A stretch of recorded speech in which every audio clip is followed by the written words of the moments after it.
What's good, YouTube and Twitch? If my mic sounds a little weird, we've been live streaming for something like 6 hours or so, and we've got 3 new Link monsters, one Code Talker with really wacky arrows up, side left, and downwards, so it can enable or can help you actually extra link.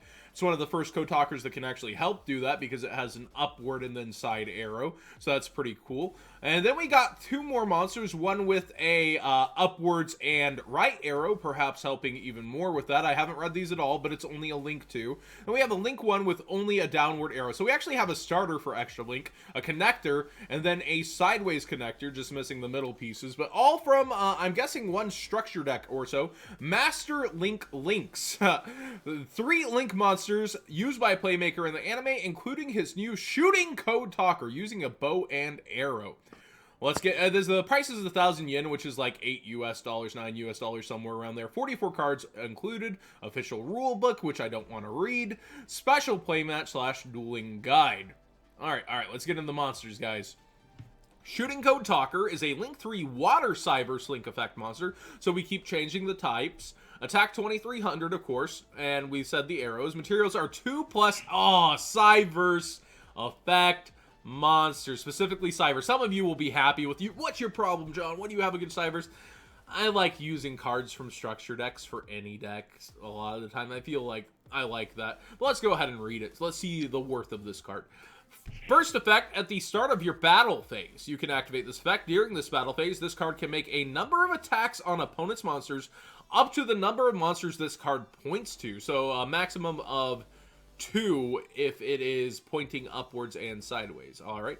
Oh, +1. So also for the rest of this turn, if your opponent controls exactly 1 monster and this card battles it, this card loses 400 attack during that damage calc.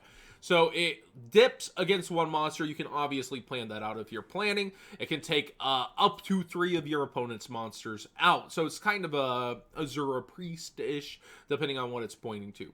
And it's +1, so if it's pointing to nothing, it still gets its 1 attack. Second effect, at the end of the battle phase, you can draw cards equal to the number of monsters this card destroyed by battle. So it takes care of multiple monsters, it draws multiple cards. I still feel like battle-based cards aren't the way to go if you're looking for an end board. Yes, you're going to get resources. Yes, you're going to take care of multiple monsters, but the attack doesn't dictate it. It has no self-protection. But overall, it's cute. It's okay card, so to speak. And but being Cyberse linked on top of being completely battle based doesn't quite do it for me. Let's look at these other cards. We've got a Link to, this is L-Phase, a Link to Wind Cyberse Link Effect monster. Attack 2,000 for just 2 links, and it goes top and right. So the materials are 2 level 3 or higher Cyberse monsters. You can only use this card's name second effect once per turn. This card gains 300 attack for each monster it points to. So for just the Link 2, we can get up to 2,600, but it's unlikely as it's upwards towards an extra link, and then also towards the right, unless you're pointing to an opponent's monster, and then you still couldn't get this if you're in the extra monster zone. So yeah, basically you have to be extra linked to gain both of those, unless I'm missing something. If this face-up Link summon card leaves the field, you can target 1 level 4 or lower Cyberse monster in your graveyard, special summon it, but for the rest of the turn, that monster's effects are negated and cannot be used as Link material. You're literally stopping this card from what you want it to be resourcing it to do. You bring it back and you can't be using it for Link material despite the effects being negated. I feel like I was reading it and I'm like, yo, so you're telling me we got a monster, it has level restrictions. It's 2 level 3 or Cyberse, so a little payoff for the high attack at a Link 2 rating. It gets further attack boosted, and then, oh boy, when you use it as a Link material, it gets you a Cyberse you can't use as a Link material. At least, though, this level 4 lower Cyberse monster can be in attack position, and it can attack. It has that going for it. I guess you can Synchro with it. You can Xyz with it. It just stops it from Link material, so there are practical uses, but again, it's Cyberse locked here. So maybe we're finally heading towards the age where they're really going to concentrate on Cyberse and make it the best deck, kind of like we had Full Power Pepe at one point. Maybe the main character's cards are going to take over at one point, and this will be used later down the road. Talk Back Lancer. So we're talking back now. It's a Link 1 Dark Cyberse Link Effect monster. Attack 1200. Link only goes bottom, so nice Link. 1 level 2 or lower Cyberse monster. This is interesting that they're getting so into levels. First we have Ritual Cyberse. Now we're getting into kind of limiting like what levels can summon what cards. This is kind of cool. But specifically Cyberse once again. You can only use this card's name's effect once per turn. You contribute 1 other Cyberse monster, then target 1 Code Talker monster in your graveyard with a different original name than that tributed monster. Special summon it to your zone this card points to. So it specifically only works with Code Talkers, which we're now about to have, like, what, 6 of total announced? Yeah, and you can target any Cyberse to bring out the Code Talker. It's not a bad exchange. Like, I can already see, like, that card that you're bringing back. It doesn't restrict from being tributed, that you're bringing back with its effect negated. You can tribute that kind of a monster to use this, to continue your plays, get a Link 3 out, continue helping out your extra Link. This actually is not bad. This is pretty good.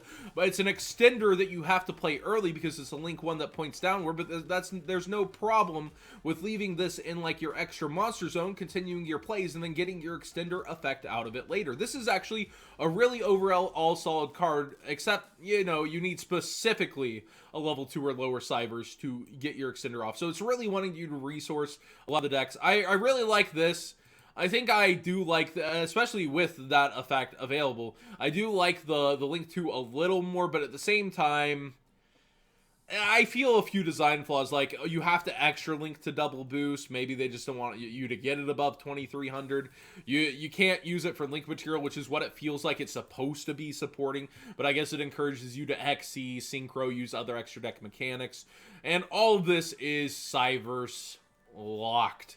So I know a few of you tuned out, a few of you got really excited about that. Let me know what you think about these 3 cards in the comment section down below. Like, what do you feel? And I've got another letdown because I'm a huge Summon Skull fan. But first, let's get into some product, actually. Here's a preview of your Summon Skull card. Some really awesome product coming out in Japan are actually, and it says, go on the sale the same day as Legendary Duelist 3 for them. The shading on these sleeves actually make me really happy, like light into dark, and oh my gosh. But they only do 55 cards. Looks like Japan expects you to play exactly 40 or buy another pack. Then we actually have 100 sleeves over here. Oh, that pure white and silver. That does scream Kaiba to me. And we got this Duelist card case. Now, this is the most backward thing I've seen from Konami in a while. Participation prize, 10 Firewall Dragon sleeves for this event on June 9th to 10th. 10 sleeves. You could have given them 15 sleeves for their entire extra deck. Participation prize, 10. Let a man sleeve up his extra deck. Come on, man. But this playmat is extremely clean. Just look at the design of all this. It's just so obvious that OCG continues to get amazingly designed stuff. Just really cool. I'm a huge fan of the OCG designs, and I might have to start dipping into some OCG product and bringing it on over here. It's a Duelist card case. That just sounds so cool to me. And the Yu-Gi-Oh symbol, it's almost classic, and then it adds on to the bottom. I really like this. Let's get into one bad boy. This fusion summoned skull. It's a level 6 Dark Fiend fusion effect monster. 2500 defense 1200. No surprises there. It needs exactly a Summon Skull and any Dark Monster, so that's actually kind of cool depending on the fusion card you're using that might be able to, like, dump a Dark Monster from somewhere, mayhaps, or just abuse the Dark Archetype. It's pretty easy to bring out, but then the effect is this. This card's name is treated as Summon Skull while it's in the Monster Zone, and it's treated as an Archfiend card. Okay, that's cool. Summon Skulls you control gain 500 attack. Oh boy, they're as big as Blue Eyes. If this fusion card and its owner's control is sent to the graveyard by your opponent, you can special summon 1 Summon Skull from your hand, deck, or graveyard. So it has to be sent by your opponent. That's a little unclear. It's a little weird. And there was editing on this earlier. They tried to clarify earlier, but, like, does that mean if you attack, you can't? Let's see here. Know that the hyperlink in the third effect isn't an accident. Cards with the text string have, in our prior experience, been localized with English text that specifies an opponent's card must send this card to the graveyard through battle, card effect, or being destroyed pursuant to Natura Cherries, and so on.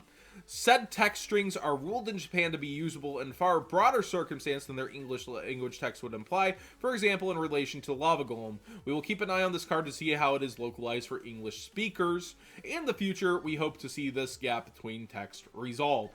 So it sounds like your opponent has to send it, but maybe you can crash it, maybe you can't. We'll kind of keep tuned on that. But really, what's that do for you, getting a Summon Skull from your deck out when this was treated as Summon Skull in at 3,000, and it's if your opponent's killing it? Like, you float into Summon Skulls.